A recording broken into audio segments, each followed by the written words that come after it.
At family dinner, my dad said, "Good thing we bet on Clare. You always felt like a side project. Please stay with me as I tell my story. And please, do not forget to support our channel by subscribing to our channel, liking our videos, and sharing your loved ones. Your support means the world to us." Now to our story. Poke. At family dinner, my dad lifted his glass, looked straight at Clare, and said with a smirk, "Good thing we bet on Clare. You always felt like a side project." Everyone at the table laughed. I didn't.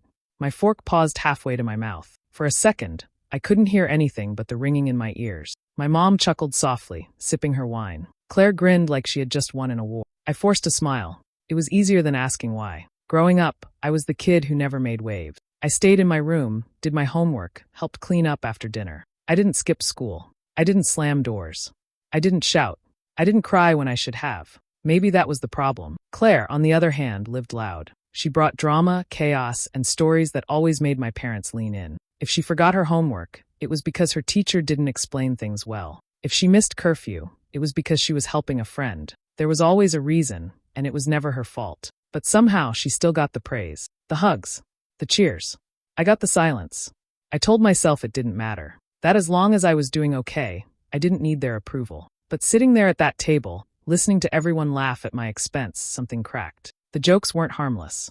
They never were. They chipped away over time, little reminders that I was there, but not really seen. I remembered my high school graduation. Clare missed it, but no one seemed to care. My dad forgot to charge the camera, so there were no pictures. "You don't like attention anyway," he said. That's what it was always like. A quiet dismissal, wrapped in a smile. But tonight it felt different, sharper. Like they had finally said the thing I'd always felt, but never heard out loud. A side project. Not the real deal. Just background noise. I looked around the table. They went back to their conversation, already forgetting the comment. I wondered if they ever noticed the look in my eyes. Probably not. I excused myself, saying I had work early. On the drive home, I didn't cry. I didn't scream. But I made a promise to myself. They bet on Clare. That's fine. Now I'm betting on me. Let's see who wins. When I was 8, I had a small part in the school play. I practiced my lines for weeks. The night of the show, I scanned the crowd from the stage, searching for familiar faces. Only my neighbor, Mrs. Thompson, showed up. Later, my mom said she got busy helping Clare with a science project. Clare won a small ribbon for that project, and it stayed on the fridge for months. Birthdays came and went. Sometimes there was cake, sometimes not. One year, I remember asking if we were doing anything. My mom blinked, checked the calendar, and said, "Oh right, happy birthday." Clare's birthdays, on the other hand, had themes, decorations, and friends filling the house. I once spent my allowance buying her a bracelet. She wore it twice, then lost it. Graduation from middle school was supposed to be a big deal. I got an award for perfect attendance. We stopped for fast food on the way home. Clare had a dance recital the next day, and they didn't want to be out too late. No photos. No card. The worst part wasn't the missed events. It was the way they cheered for Clare, even when it was my effort behind it. She forgot her lines in a school skit once. I helped her remember. She won Most Improved, and my parents told everyone how naturally talented she was. I never corrected them. There didn't seem to be a point. Mom never said anything directly, but she played along. When Clare cried, she comforted her. When I was upset, she told me to be strong. "You're the calm one," she'd say, like it was a compliment. But it just meant I didn't get the same care. By 16, I stopped expecting anything. I got a part-time job at the bookstore, paid my own phone bill, saved enough to get my license. At 18, I moved out, found a one-bedroom apartment, and filled it with books, silence, and freedom. No one asked why. No one stopped me. Still, I called home on holidays, brought gifts, played the role they handed me. It wasn't about wanting thanks. It was just habit. But under it all, something stayed. A slow burn. Not rage, just a quiet sense of being left behind. Bitterness that lived in my chest like a folded note. I never opened it. I told myself I'd let it go. Until now. After that dinner, I left without saying much. Just a quiet goodbye, a polite smile, and I was out the door. The night air felt cold, but it cleared my head. I got in the car, drove home, and didn't answer when my mom texted to ask if I got back safely. I stared at the screen, then locked it. That night, I opened a blank document on my laptop. I typed the dinner line at the top. Then I started writing everything I could remember. Every small comment. Every time they made me feel like a background extra in my own family. I didn't cry. I didn't edit. I just kept typing. Years of moments poured out. It felt like dust being shaken off an old coat. A few days later, I booked a therapy session. I didn't know what I was expecting. I just knew I needed to speak to someone who wouldn't laugh at me or tell me I was too sensitive. My therapist was calm, quiet, and didn't rush me. I talked about Clare, about home, about always being the one left out, but never allowed to talk about it. She introduced me to a phrase, golden child and scapegoat. I didn't like the sound of it, but the more I read, the more it fit. Clare was the golden one, the favorite, the face they wanted to show the world. I was the one who had to carry the quiet blame, who had to make room. Not because I was bad, but because someone had to be less, so the other could be more. It didn't make me angry. It made things clear. I stopped replying to family messages, stopped visiting. I didn't send a birthday card to Clare that year. No explanations, no long speeches. I just faded from their view like I had never really been in it to begin with. Then something in me changed. I stopped waiting for them to see me. I started seeing myself. If they wanted to watch Clare shine, fine. But I would build something real. Quietly, carefully. I'd build a life they couldn't ignore. Not to win them over, but to win for myself. I didn't want revenge. I wanted proof. They bet on her. Now it was my turn to play. And this time, I'd make sure the results were visible, even from a distance. A few months passed without contact. Then one morning, I got a message from my mom. Short. Call me, it's about Clare. I ignored it. The next day, my dad called. I let it ring. A few hours later, I got another text. This one was longer. It said Clare had run into some trouble and needed help. No details, just pressure. Later that week, Clare finally messaged me herself. She didn't waste time with small talk. Her tone was casual, like nothing had ever happened between us. She said her crypto business was in a tight spot after the market dipped. Investors were backing out, and she needed fast cash to keep things going. I didn't reply right away. I looked her up. Turns out, she'd been promoting a bunch of questionable coins online. Flashy posts. Big promises. No real backing. It wasn't a surprise. Then came the call. My dad. Voice calm but firm. She's your sister. Family sticks together. I said nothing. He added, we know you've done well for yourself. Can't you just help her this once? That line stuck with me. Just this once. Like I hadn't already given enough. I didn't say no. I said I'd think about it. Then I called a lawyer. I told Clare I'd help, with conditions. Everything would be in writing. A formal loan. Interest.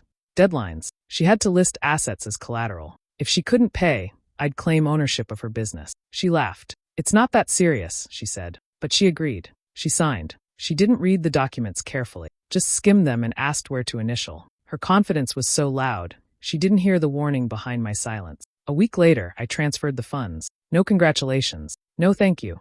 Just another message saying, I knew you'd come through. She had no idea what she'd just handed me, and I didn't plan to explain it. Not yet. Clare's business didn't recover. Her posts grew less confident, then stopped. Rumors spread online. Angry customers, unpaid partners. A few months later, I got a notice from her lawyer. She had missed 2 payments on the loan. I waited.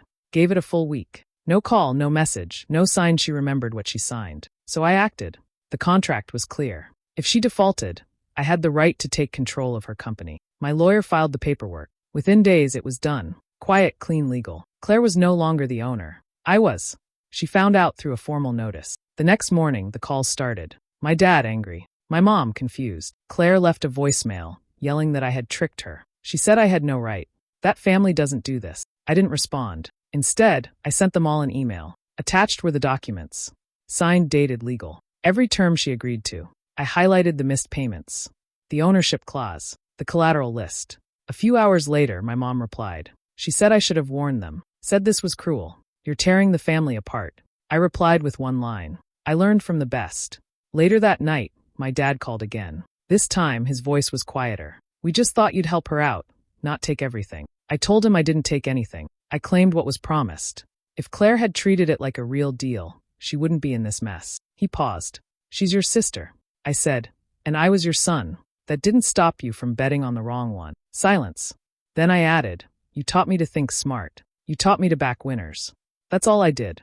I bet on the right person this time. I hung up. They didn't call again. The next day, I walked into Clare's old office for the first time. Her name was still on the door. I didn't remove it. I didn't need to. Everyone already knew who ran the company now. After the takeover, Clare went into panic mode. Her posts turned bitter. Long captions filled with half-truths. She blamed a close family member for betrayal. Some of her followers took her side. Others asked questions she couldn't answer. The story didn't hold up for long. My parents tried to stay quiet at first, but slowly things started to show. Clare wasn't holding it together like she used to. She missed interviews. Canceled events. My mom called once and left a voicemail. Her voice was soft, tired. Things are harder than we thought. I didn't answer. I stopped replying completely. No messages. No updates. I didn't block them. I just let the silence grow. They didn't know where I was living now. I had moved to a quiet city months before. New place, new job, no ties. I didn't tell anyone. I didn't post anything. My world stayed small, and I liked it that way. Thanksgiving came. No calls. No invitations. I roasted a small chicken, watched an old movie, and read a book. No noise. No fake smiles. Just peace. Christmas followed. Same thing. Cold air outside. Warm tea inside. I bought myself a gift, a framed photo of a mountain range. Something about it felt solid, unmoved, like the life I was building. I didn't feel like I'd won. There was no celebration. No revenge speech. Just quiet. The kind that stays. One evening, I sat by the window, watching snow fall on the street. I thought about Clare. About all the years I chased their approval. All the dinners. All the moments I stayed quiet to keep the peace. And I realized something. I hadn't beaten them. I had just stopped playing. In early spring, an email came from my mom. She said they'd be in town and wanted to meet for lunch. Just to talk. Just us. I read the message twice, then closed it. A few days later, my dad sent one too. He said they wanted to clear the air. That maybe things had gone too far. That they missed me. It felt less like an apology and more like a cleanup effort. I didn't respond right away. I thought about what I'd say if I met them. I imagined the table. The soft voices. The careful words. The same lines they always used. You've always been stronger than Clare. Like that made it fair. Like that made it right. I didn't want another talk that went nowhere. I didn't want them to smile and act like things were fine. So instead of lunch, I wrote a letter. It wasn't long. Just a page. I kept it clear. I told them I wasn't angry anymore. That I wasn't looking for revenge or attention. I said I understood their choices, even if I didn't agree with them. I wrote about growing up in a house where silence felt normal. Where being ignored was easier than being seen. I told them I wasn't trying to punish anyone. I just wanted peace. And I finally had it. This is not a phase. This is peace. Please don't try to pull me back into the noise. At the end, I said I hoped they found whatever healing they needed. That I truly wished them well. I printed it, folded it, and mailed it. No return address. A few weeks passed. No reply. And honestly, I didn't expect one. Clare didn't stop talking. She kept posting for months. The story changed often. Sometimes I was the jealous brother. Other times, I was the cold one who never cared about family. Her words were loud, but they didn't land like they used to. People stopped reacting. The comments slowed. Some called her out. Others unfollowed. She tried starting a new project. Rebranded herself. New name, new look, same habits. It didn't catch on. A podcast appeared briefly, then vanished. A few sponsored posts followed, but even those seemed forced. The shine was gone. Then the silence came. No updates.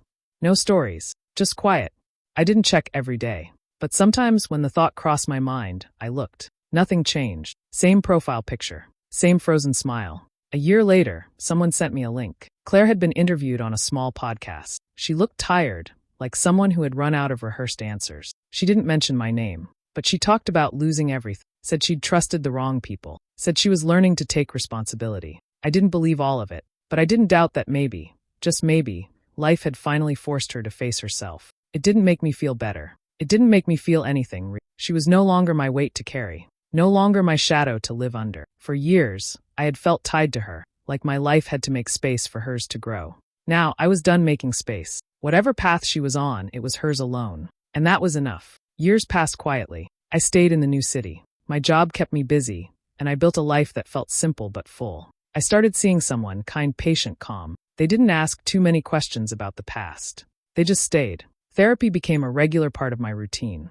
Not because I was broken, but because I was still learning how to feel everything I used to bury. The weight I carried before didn't come back. Some days I thought about my family, but it was like looking through a window at something far away. One afternoon, I was waiting for coffee when I heard my name. I turned and saw a familiar face, an old family friend. We hadn't seen each other in years. We made small talk, catching up on work and weather. Then she mentioned Clare. She's different now, she said. Says she owes it all to you. I didn't know how to answer. I gave a small smile. Maybe, I said. Or maybe she just finally had to stand on her own. The woman nodded, then said goodbye. I watched her leave and picked up my coffee. As I walked home, I thought about what she said. Maybe Clare had changed. Maybe not. It didn't matter. What mattered was that I didn't feel anything heavy in my chest. No anger. No sadness. Just space. I wasn't waiting for an apology. I wasn't hoping for a reunion. I had already moved forward. And this life, quiet, steady mine, was more than enough. The restaurant was warm, filled with quiet music and the soft clinking of glasses. I sat at a long table surrounded by friends, people I'd met over the last few years, through work, travel, and simple moments that turned into something lasting. These were the people who showed up, not because they had to, but because they wanted to. We shared food, laughter, and stories. Someone was telling a joke when the conversation shifted to family. A friend turned to me and asked, "Do you still talk to yours?" I smiled, not bitter, just honest. "No," I said, "but I thank them sometimes." There were curious looks, so I added, "They bet on Clare." I bet on myself. Best gamble I ever made. A few people laughed, not unkindly. Someone raised a glass and said, "That's a toast if I've ever heard one." I picked up mine and looked around the table. So many faces that felt like home now. No pressure, no pretending, just real people, real care. I lifted my glass and said, "To side projects that turn into masterpieces." They smiled, glasses clinked, and the night moved on. Outside, the air was cool. The streetlights cast a soft glow, and the world felt quiet in the best way. I didn't miss anything. Not the old house.